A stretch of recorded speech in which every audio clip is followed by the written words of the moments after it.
अस्सलाम वालेकुम स्टूडेंट्स, मैं हूं आपका फिजिक्स टीचर कमर मोहम्मद नबील और आप इस वक्त हैं नबील्स ऑर्बिट में। तो चलिए स्टार्ट करते हैं आज का टॉपिक।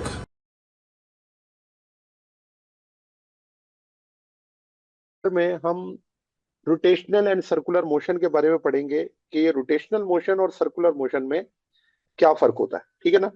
और स्टार्ट करने से पहले मैं आपको थोड़ा बता दूं कि रोटेशनल मोशन एक ऐसा मोशन है या सर्कुलर मोशन एक ऐसा मोशन है जो कि हेल्ड होता है या अकर होता है किसमें, प्लेन में। ठीक है। तो इसके बारे में हम यहाँ पर लिख सकते हैं कि इसके जो मोशन होते हैं, मोशन इन अ प्लेन, और प्लेन से रिलेटेड आपको पता है कि हमारे पास जो डायमेंशन होती है उसे हम क्या कहते हैं, टू डायमेंशन कहते हैं। मोशन इन अ प्लेन जो कि है टू डायमेंशन। ठीक है। अच्छा, अब रोटेशनल मोशन और सर्कुलर मोशन में क्या डिफरेंस है, तो सबसे पहले इसकी हम डेफिनेशन लिखते हैं। तो देखें, इसकी डेफिनेशन ये हो जाएगी। रोटेशनल मोशन के बारे में हम लिखते हैं कि ये आपके पास ऑब्जेक्ट जो रोटेट कर रहा हो अपने एक्सिस के अंदर, ठीक है ना, अपने एक्सिस के अराउंड क्या कर रहा हो, रोटेट कर रहा हो, उसे हम क्या कहते हैं, रोटेशनल मोशन कहते हैं। तो हम यहाँ पे लिख सकते हैं कि इन्वॉल्व्स, इट इन्वॉल्व्स, यहाँ पे इसकी एक्सप्रेशन आ जाएगी, it involves an object, an object rotating around, rotating around a axis. ठीक है।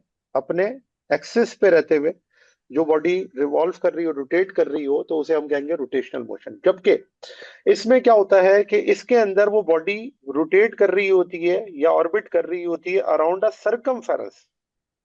इसको हम लिखते हैं involves an object, an object moving along the circumference, along the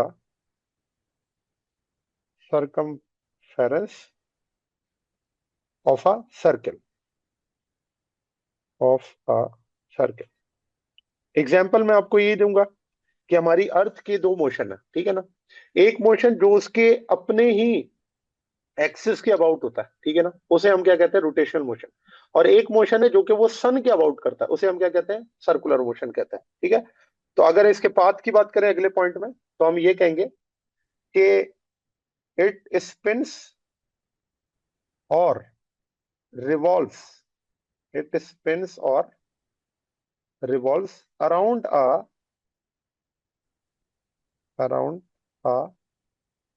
fixed point, around a fixed point, जिसे हम क्या कहते हैं, axis of rotation, axis of rotation. ठीक है। जबकि इसमें अगर पाथ की बात करें तो ये पाथ कर्व्ड पाथ कहलाता है। इसी वजह से इसको हम कर्वीलीनियर मोशन भी कहते हैं। ठीक है। ये है कर्व्ड पाथ, जिसे हम सर्कुलर पाथ भी कहते हैं, सर्कुलर पाथ। और ये सर्कुलर पाथ एक्चुअली क्या होता है, shape of a circle, shape of a circle. ठीक है। ये हो गई पाथ की बात। अगला, एक्सिस ऑफ रोटेशन। तो रोटेशनल मोशन के लिए एक्सिस ऑफ रोटेशन का होना मस्ट है। ठीक है। There must be, there must be an axis of rotation. इसके लिए आपका जो एक्सिस ऑफ रोटेशन है उसका होना मस्ट है। इसके लिए जरूरत नहीं है, देयर मे बी और may not be axis of rotation, there may और may not be axis of rotation. अब एग्जांपल्स में इस चीज को जरा देखते हैं, एक्सिस ऑफ रोटेशन। देखो, एग्जांपल के अंदर सबसे पहले रोटेशनल मोशन की एग्जांपल आपको नजर आ रही है। इस रोटेशनल मोशन के अंदर सन के अबाउट दो मोशन अर्थ के परफॉर्म हो रहा है।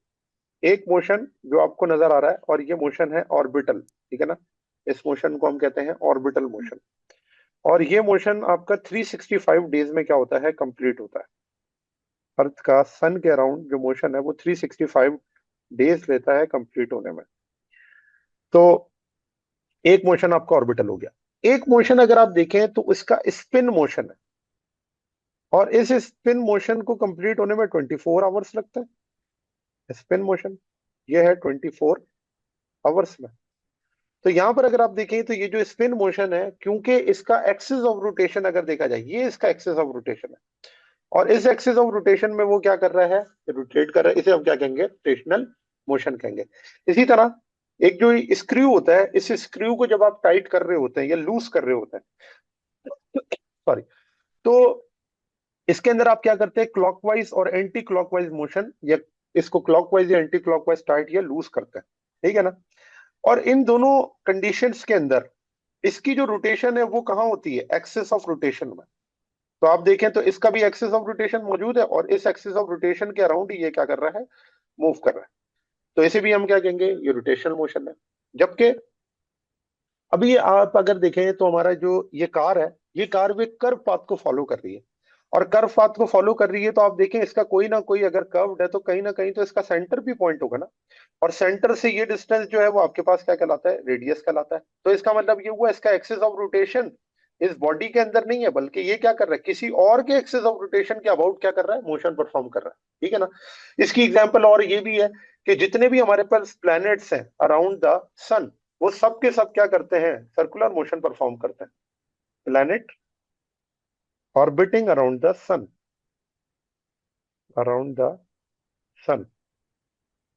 Is example of circular motion, या फिर उसे हम ऑर्बिटल मोशन भी कहते हैं, ठीक है।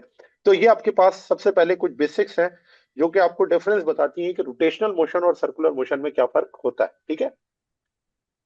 चले, पहला टॉपिक इसमें है एंगुलर डिस्प्लेसमेंट। एंगुलर डिस्प्लेसमेंट बिल्कुल उसी तरह से जैसे आप लोगों ने डिस्टेंस और डिस्प्लेसमेंट पढ़ा, उसी तरह से अब हम इसके अंदर एंगुलर पोजीशन और एंगुलर डिस्प्लेसमेंट के बारे में बात करते हैं, ठीक है। अच्छा, देखिए किसी भी मोशन को पढ़ने के लिए तीन चीजें रिक्वायर्ड होती हैं। एक डिस्प्लेसमेंट, दूसरी वेलोसिटी, तीसरी एक्सेलरेशन। अगर आप इन तीन चीजों को पढ़ लें तो आपको मोशन स्टार्ट करने के लिए या उसको समझने के लिए इनफ होता है, ठीक है ना। फर्दर चीजें इसी से फिर आगे बनती है। बिल्कुल इसी तरह जब हम रोटेशनल और सर्कुलर मोशन में आते हैं तो रोटेशनल और सर्कुलर मोशन के अंदर भी यही डिस्प्लेसमेंट, वेलोसिटी और एक्सेलरेशन हम पढ़ते हैं, लेकिन इस डिस्प्लेसमेंट को हम सिंपल डिस्प्लेसमेंट नहीं कहते, बल्कि इसे हम कहते हैं एंगुलर डिस्प्लेसमेंट। और ये angular displacement word actually angle से है, जो कि आपको रोटेशनल मोशन या सर्कुलर मोशन में मूव करने वाली बॉडी के लिए क्या करना होता है, ऑब्जर्व करना होता है विद रिस्पेक्ट टू टाइम। अब जैसे एग्जांपल है, आपने ये सर्कुलर पाथ देखा होगा। इस सर्कुलर पाथ के अंदर एक बॉडी जो है वो स्टार्ट होती है एक पॉइंट से, इस पॉइंट को मैं कह देता हूँ ए, ठीक है, और ये मूव करके चली जाती है दूसरे पॉइंट पर, और इस पॉइंट को मैं कह देता हूँ बी, ठीक है। अब ए से बी की तरफ जाते हुए अगर हम देखें तो इसका ओरिजिन है ओ, ओ से लेकर ए तक इसका रेडियस है आर, ओ से लेकर बी तक भी रेडियस क्या है, आर है। अब ए से बी तक इसकी कितनी पोजीशन जो है वो चेंज हुई है, इसको अगर मैं ऑब्जर्व करना चाहूं तो इसको ऑब्जर्व करने के लिए इनके दरमियान में जो एंगल है, उस एंगल को मैं क्या करूं, अगर पढ़ लूं या उसको मेजर कर लूं तो मुझे ए से बी तक की क्या होगी, डिस्प्लेसमेंट का पता चल जाएगा। क्योंकि ये लीनियर डिस्प्लेसमेंट या ट्रांसलेशनल डिस्प्लेसमेंट नहीं है, बल्कि ये क्या है, सर्कुलर डिस्प्लेसमेंट है। तो सर्कुलर डिस्प्लेसमेंट के लिए हमें क्या चाहिए, एंगल चाहिए। इसी वजह से इस डिस्प्लेसमेंट को हम क्या कहते हैं, एंगुलर डिस्प्लेसमेंट। अब ये ए से बी तक जो इसने डिस्टेंस कवर किया है, इसे हम कहते हैं आर्क लेंथ, ये कहलाती है आर्क लेंथ, और इसको हम डिनोट करते हैं एस से, ठीक है। तो इसका मतलब ये हो गया कि वो एंगल जो कि दो रेडियस के दरमियान में बन रहा है, वो आपको एंगुलर डिस्प्लेसमेंट के बारे में बताता है। तो हम इसकी डेफिनेशन लिखे तो वो ये है कि angle subtended, angle subtended at the center of circular path, at the center of a circular path, ये भी कह सकते हैं कि between the two radius, circular path, ठीक है।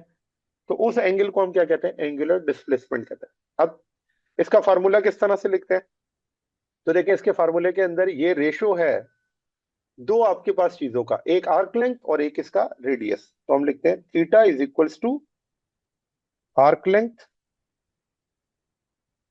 Divided by radius of that circle, radius of that circle. तो जो आर्क लेंथ है वो बराबर है एस के, और जो रेडियस है वो है आर। तो अगर आप देखें तो यहां से हमारे पास फार्मूला बन जाता है S is equals to R theta, या इसको theta is equals to S R हमसे रिप्रेजेंट करते हैं। अब देखो, अगर हम कहें कि एक कंप्लीट सर्किल के अंदर आपके पास टोटल कितना सरकमफेरेंस होता है, तो वो होता है 2 पाई आर, और आर से इसको क्या करते हैं, डिवाइड। तो जब आप आर से आर डिवाइड करेंगे तो आपके पास जो एंगल है वो क्या आ जाएगा, वो एंगल आ जाएगा 2 पाई। और ये जो 2 पाई एंगल है इसे हम कहते हैं 2 पाई रेडियन, ठीक है ना। अब रेडियन क्या होता है, इस चीज को हम आगे डिस्कस करते हैं यूनिट के अंदर, कि इसकी जो एसआई यूनिट होती है वो क्या होती है, रेडियन होती है। अच्छा, यहाँ पे एंगुलर वेलोसिटी को हम एक और फार्मूले से भी रिप्रेजेंट करते हैं, क्योंकि अभी हमने आगे एंगुलर वेलोसिटी के बारे में पढ़ना है। तो मैं यहीं पर इसका फार्मूला भी लिख देता हूँ, वहां पर जाकर डिस्कस कर लेंगे। Theta is equals to omega T, ये भी डिस्प्लेसमेंट निकालने का तरीका है। यहाँ पर ये जो ओमेगा आपको नजर आ रहा है इसे हम कहते हैं एंगुलर वेलोसिटी, एंगुलर वेलोसिटी। तो आप जानते हैं कि जब एंगुलर डिस्प्लेसमेंट चेंज होता है तो क्या आती है, एंगुलर वेलोसिटी आती है, ठीक है ना। इस चीज को भी हम आगे चलकर डिस्कस करेंगे, लेकिन ये फार्मूला मैंने आपको बता दिया है कि यहाँ पर क्या होगा। अब देखो, अभी रेडियन की मैंने यहाँ पर बात लिखी हुई है कि रेडियन, तो यूनिट्स के अंदर आपके पास आ जाएगा क्या, एसआई यूनिट। तो जो एसआई यूनिट होती है एंगुलर डिस्प्लेसमेंट की वो होती है रेडियन, एसआई यूनिट रेडियन है।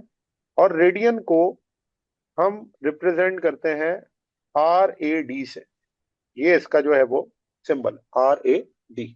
अच्छा, अब यहां पे रेडियन के लिए ये कहा जाता है कि अगर दो रेडियस के दरमियान में जो आपके पास पाथ लेंथ है या आर्क लेंथ है वो बराबर हो जाए किसके, रेडियस ऑफ द सर्किल के, देन दरमियान में बनने वाला जो एंगल है उसे हम क्या कहते हैं, 1 रेडियन कहते हैं। इसको मैं जरा शो करता हूं डायग्राम के जरिए। देखो, लेट से मेरे पास एक सर्कल है, सर्कल को मैं यहाँ ड्रॉ कर लेता हूँ, ये सर्कल, ठीक है। इस सर्कल के अंदर जो रेडियस है वो है आर, ठीक है, और ये आपके पास रेडियस है आर। अब इस एक पॉइंट है ए और दूसरा पॉइंट है बी, ए पॉइंट से बी पॉइंट तक आप गए, ये डिस्टेंस क्या कहलाता है, आर्क लेंथ। अगर ये डिस्टेंस बराबर हो किसके, आर के, जैसे मैं कह देता हूं कि भाई हमारा जो आर था ना वो था 2 मीटर, अपने एस में भी कितना कवर किया, 2 मीटर। अब ये टू टू क्या हो गया, सेम। अब अगर ये दोनों सेम हो गए तो हम कहेंगे कि इनके दरमियान में जो एंगल है उस एंगल को हम क्या कहेंगे, 1 रेडियन, ठीक है। ऐसे हम क्या कहेंगे, 1 रेडियन।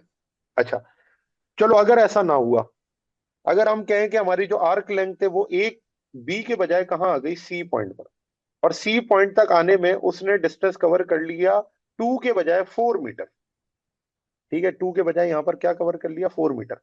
अब 4 मीटर क्योंकि रेडियस का क्या है, डबल है, तो यहां पर हम कहेंगे कि जो थीटा है वो किसके बराबर हो जाएगा, 2 रेडियन के।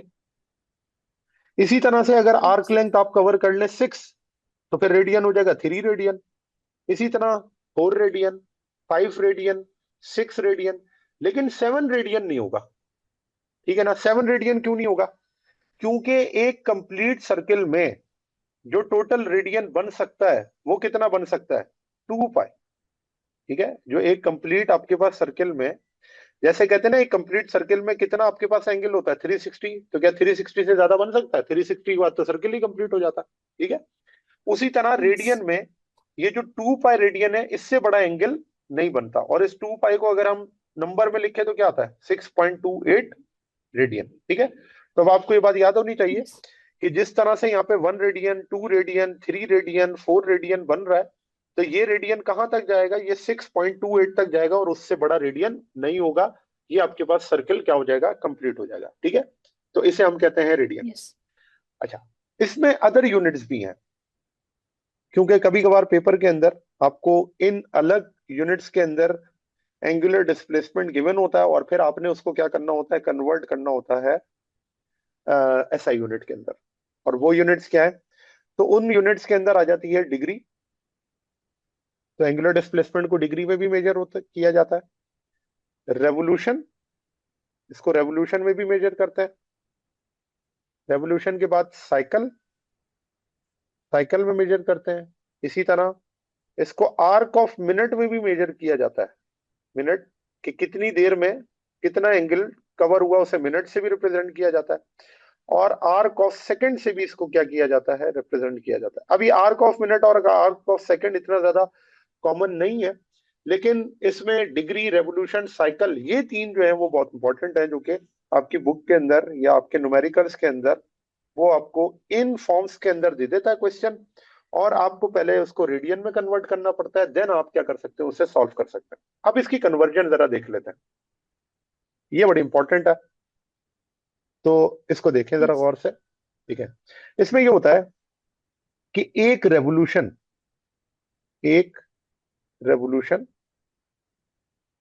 या एक साइकिल, इसको रेवोल्यूशन भी कह सकते हैं और इसे साइकिल भी कह सकते हैं, एक साइकिल बराबर होता है किसके, 2 पाई रेडियन के या फिर 360 डिग्री के। ठीक है ना, ये हमारे पास रिलेशन। तो एक रेवोल्यूशन और एक साइकिल के अंदर रेडियन कितने होते हैं, 2 पाई, और एंगल डिग्री कितना होता है, 360 डिग्री। अच्छा, अब यहां पर इसकी जरा मैं कैलकुलेशन बता दूं कि अगर 2 पाई रेडियन इक्वल है 360 डिग्री के, तो एक रेडियन के अंदर कितने डिग्री होंगे, तो हम इस तरह लिखते हैं 1 radian is equals to 360 divided by 2 pi. ठीक है, तो जब आप इस 360 को 2 पाई से डिवाइड करेंगे ना, आंसर आएगा 57.3 डिग्री। इसका मतलब ये हुआ एक रेडियन के अंदर कितने आपके पास डिग्री होते हैं, 57.3 डिग्रीज होता है। ठीक है ना। अच्छा, अगर इसी चीज को हम क्या करें, उल्टा करें कि एक डिग्री के अंदर कितने रेडियन होंगे, तो दोबारा से वही काम करेंगे जो कि हमने पहले किया। और इस चीज को मैं यहाँ पर साइड पे लिख लेता हूँ ताकि हमारा लेक्चर खराब ना हो, ये एक्स्ट्रा साइड इंफॉर्मेशन है। अच्छा, अगर मैं इस चीज को इस तरह लिखूं कि अब मैंने इंफॉर्मेशन उल्टी करनी है और मैंने ये करना है कि अब ये जानना है कि एक डिग्री के अंदर कितने रेडियन होंगे। तो अब देखो मैं किस तरह करूंगा, ये है 360 डिग्री। एक डिग्री के लिए मैं यहाँ लिखता हूँ 1 डिग्री और 2 पाई को डिवाइड कर देता हूँ किसके साथ, 360 के साथ। ठीक है ना। तो आप देखें कि जब मैं 2 पाई को 360 से डिवाइड करूंगा तो आंसर आएगा 0.0174 रेडियन। इसका मतलब ये हुआ एक डिग्री के अंदर इतने क्या होते हैं, रेडियन होते हैं। और अक्सर एमसीक्यूज के अंदर आपके पास ये क्वेश्चन आया हुआ है, एक डिग्री में कितने रेडियन होते हैं, और इसी तरह एक रेडियन के अंदर कितने डिग्री होते हैं। तो ये बात याद रखिएगा। यानी कि मैं ये भी लिख सकता हूं कि 2 पाई रेडियन 360 के बराबर है, और मैं ये भी लिख सकता हूं कि पाई रेडियन 180 डिग्री के बराबर है। ठीक है ना, पाई रेडियन किसके Yes. बराबर है, 180 डिग्री के। ठीक है, दोनों बातें लिखी जा सकती है क्योंकि मैंने 2 को क्या किया, डिवाइड कर दिया, तो 360 डिवाइडेड बाय 2 आपके पास क्या हो गया, 180 डिग्री। ठीक है। अच्छा, अब आते हैं कन्वर्जन पर। Yes. देखिए, जैसे मैंने अभी आपको बताया है कि रेवोल्यूशन, साइकिल और रेडियन का रिलेशन है। तो अगर मैं रेडियन और रेवोल्यूशन के दरमियान रिलेशन लिखूं, तो आप देखें जरा, ये है रेवोल्यूशन और ये है रेडियन। तो मैं अगर ये कहूं कि एक रेडियन के अंदर कितने रेवोल्यूशन होंगे, तो देखें क्या मैं इस तरह लिख सकता हूं, 1 radian is equals to 1 divided by 2 pi revolution. लिख सकता हूं ना, क्योंकि वहां पर जो 2 पाई रेडियन है, वो 2 पाई रेडियन 1 रेवोल्यूशन के नीचे आके क्या हो जाएगा, डिवाइड, तो रेडियन की जगह क्या रह जाएगा, 1 रेडियन। ठीक है, एक आपके पास हो गई ये कन्वर्जन। दूसरा, अगर मैं आपसे पूछूं एक डिग्री के अंदर, एक डिग्री में कितने रेवोल्यूशन होंगे, तो अगेन यही करेंगे। रेवोल्यूशन पता है 360 डिग्री, तो एक डिग्री में कितने Yes. रेवोल्यूशन होंगे, तो आप क्या करेंगे, 1 को डिवाइड कर देंगे किससे, 360 डिग्री से। तो ये आपके पास कन्वर्जन हो गई किसके लिए, डिग्री से रेवोल्यूशन में जाने के लिए। इसी तरह एक रेडियन के अंदर कितने आपके पास डिग्रीज होंगे उसको हम कैसे फाइंड आउट करेंगे? तो देखो, एक रेडियन को हम लिख सकते हैं इस तरह कि 180 डिवाइडेड बाय पाई। और कैसे लिखा, ये रिलेशन मैंने आपको बताया हुआ है। इस रिलेशन को क्या करो, पाई रेडियन है ना, पाई को 180 के नीचे क्या कर दो, डिवाइड। तो यहां पर आपके पास 1 रेडियन आ गया, और उसकी वैल्यू मैंने अभी आपको बता दी थी कितनी होती है, 57.3 डिग्री। ठीक है ना, यही आपको बताया, 1 रेडियन में कितने होते हैं, 57.3 डिग्री। चले अगला, एक रेवोल्यूशन में, ये तो था रेडियन से रेवोल्यूशन ना, अब एक रेवोल्यूशन में कितने रेडियन है, तो वो आपके सामने लिखा हुआ है, वो है 2 पाई रेडियन। अच्छा, इसी तरह एक रेवोल्यूशन में कितने डिग्रीज हैं, तो एक रेवोल्यूशन में 360 डिग्री है। और एक डिग्री के अंदर कितने आपके पास रेडियन है, तो ये भी मैंने आपको सॉल्व करके बता दिया। ऐसे मैं लिख सकता हूँ पाई डिवाइडेड बाय 180। ठीक है ना, उल्टा कर दूंगा ना, 180 को पाई के नीचे डिवाइड कर दूंगा। तो यहां पर आपके पास आंसर आ जाता है 0.0174 रेडियन। तो ये आपका हो गया एक डिग्री से रेडियन में जाने का रिलेशन। ठीक है, तो ये कन्वर्जन बड़ी इंपॉर्टेंट है, इसको याद यस। रखिएगा। अब आते हैं नेचर पर। देखें, जो एंगुलर डिस्प्लेसमेंट होता है उसकी नेचर जो होती है वो होती है स्केलर। ठीक है, इसे हम कहते हैं स्केलर। लेकिन स्मॉल एंगल के लिए ये वेक्टर बन जाता है। It is vector only for small angle. अब ये स्मॉल एंगल क्या होगा, तो स्मॉल एंगल को हम ये भी कह सकते हैं कि ये इंस्टेंटेनियस एंगुलर डिस्प्लेसमेंट है, जो कि बहुत शॉर्ट इंटरवल ऑफ टाइम के लिए हम क्या करते हैं, ऑब्जर्व करते हैं। यानी कि इस केस में डेल्टा टी आपका क्या हो जाएगा, टेंड्स टू जीरो। अब देखो ये कैसे होगा, डायग्राम जरा देखते हैं। इस डायग्राम के अंदर मैं स्मॉल एंगल के लिए इसको क्या करता हूं, ड्रॉ करता हूं। ठीक है, तो यहां पर अगर आप देखें तो ये मैंने छोटा सा एक एंगल ले लिया। अच्छा, यहां पर आपके पास रेडियस है आर। अगर आप देखें तो इस पाथ लेंथ में अगर मैं ड्रॉ करूं डिस्प्लेसमेंट को या पाथ लेंथ को, तो उसे मैं इसी तरह ड्रॉ करूंगा, ये डेल्टा एस है। ठीक है ना, और अगर आप देखें ये डेल्टा एस स्ट्रेट लाइन एक है, छोटा सा एक वेक्टर ड्रॉ हुआ हुआ। ठीक है, यहां पर जो आपका एंगुलर डिस्प्लेसमेंट है वो है डेल्टा थीटा, और आर क्या है, रेडियस वेक्टर है। तो अगर मैं इस चीज को लिखूं तो मैं इस तरह लिख सकता हूं कि delta S is equals to delta theta cross R. अभी मैं आपको वेक्टर्स का चैप्टर पढ़ा कर रहा हूं और उसमें हमने यही पढ़ा है कि जब दो वेक्टर्स के दरमियान क्रॉस प्रोडक्ट हो तो तीसरा वेक्टर क्या हो जाता है, एक नया वेक्टर होता है। और यहाँ पर डेल्टा एस अगर देखा जाए तो ये क्या है, ये आपके पास वेक्टर है। तो सोचे डेल्टा थीटा वेक्टर है, तभी तो आपके पास दो वेक्टर्स का क्रॉस प्रोडक्ट से एक नया वेक्टर आया। और आप देखें इन दोनों की जो डायरेक्शन है, उस डायरेक्शन को अगर देखा जाए तो आपके पास जो नया वेक्टर है वो इन दोनों के क्या है, परपेंडिकुलर है। देखिए, जो आपके पास एंगुलर डिस्प्लेसमेंट होता है उसकी जो डायरेक्शन होती है वो along the axis of rotation में होती है। और जितनी भी क्वांटिटीज हैं जो जिनकी डायरेक्शन एक्सिस ऑफ रोटेशन में होती है, उन तमाम क्वांटिटीज को हम कहते हैं वो एक्सियल क्वांटिटीज कहलाती हैं। जितनी भी आपके पास ऐसी क्वांटिटीज हैं जिनकी डायरेक्शन एक्सिस ऑफ रोटेशन में होती है, उन्हें हम एक्सियल क्वांटिटी कहते हैं। तो मैं यहाँ पर अगर लिखूं तो इसके बारे में हम इस तरह से लिख सकते हैं कि इसकी डायरेक्शन, या तो आप इस तरह कह लें कि इसकी डायरेक्शन होती है along the axis of rotation. और अगर along the axis of rotation है तो ऐसी क्वांटिटीज को हम कहते हैं एक्सियल क्वांटिटी। Axial quantity. और दूसरा, इसकी जो डायरेक्शन है वो ये भी कह सकते हैं कि इसकी डायरेक्शन परपेंडिकुलर होती है उस प्लेन के जिस प्लेन में ये क्या कर रहा होता है, रोटेट कर रहा होता है। Perpendicular to plane of rotation. और ये चीज जो है मैं यहां पर आपको शो कर देता हूं किस तरह से। अब देखें, जैसे पहली डायग्राम आपको नजर आ रही है, इस डायग्राम में अगर आप देखें कि एक बॉडी है जो कि मूव कर रही है, और वो मूव कर रही है एंटी क्लॉकवाइज। कैसे मूव कर रही है, एंटी क्लॉकवाइज। अब जब ये एंटी क्लॉकवाइज मूव कर रही है तो इसकी जो एंगुलर डिस्प्लेसमेंट और एंगुलर वेलोसिटी की डायरेक्शन है वो दोनों क्या होंगी, वो दोनों एक ही डायरेक्शन के अंदर होंगी, ठीक है ना। जैसे अगर मैं कहूं कि एंटी क्लॉकवाइज मूव कर रहा है तो इसकी हम डायरेक्शन कैसे निकालेंगे कि एंगुलर डिस्प्लेसमेंट जो एंगुलर वेलोसिटी किस डायरेक्शन में होगी, तो उसके लिए हम सबसे पहले पढ़ते हैं राइट हैंड रूल। देखिए इसकी डायरेक्शन को निकालने के लिए हम पढ़ते हैं right hand rule. Right hand rule में ये जो कर्लिंग फिंगर्स हैं ये आपको बताती हैं कि मोशन किस डायरेक्शन में है, ठीक है ना। जो कर्लिंग फिंगर्स है ये आपको बताती हैं direction of motion, direction of motion. जबकि जो थंब है वो आपको बताता है डायरेक्शन ऑफ एंगुलर डिस्प्लेसमेंट। ये जो थंब है ये आपको बताता है डायरेक्शन ऑफ एंगुलर डिस्प्लेसमेंट, ठीक है। तो आपने जब भी डायरेक्शन फाइंड आउट करनी होगी एंगुलर डिस्प्लेसमेंट की तो आप क्या करेंगे, राइट हैंड रूल अप्लाई करेंगे।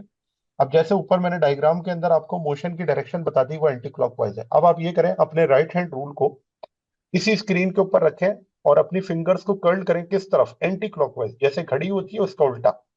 तो जब आप इसको रोटेट Yes. करेंगे आप देखें आपकी स्क्रीन के ऊपर आपका जो थंब होगा वो अपवर्ड होगा। और अगर वो अपवर्ड है तो हम यहाँ पर लिख सकते हैं कि इसकी जो डायरेक्शन है वो क्या है, थीटा, और वो है अपवर्ड। और अपवर्ड के साथ साथ अगर आप देखें इसका, आपके जो हाथ आपने रखा हुआ है स्क्रीन के ऊपर उसके साथ आपका हाथ का एंगल कितना बन रहा है, वो 90 है।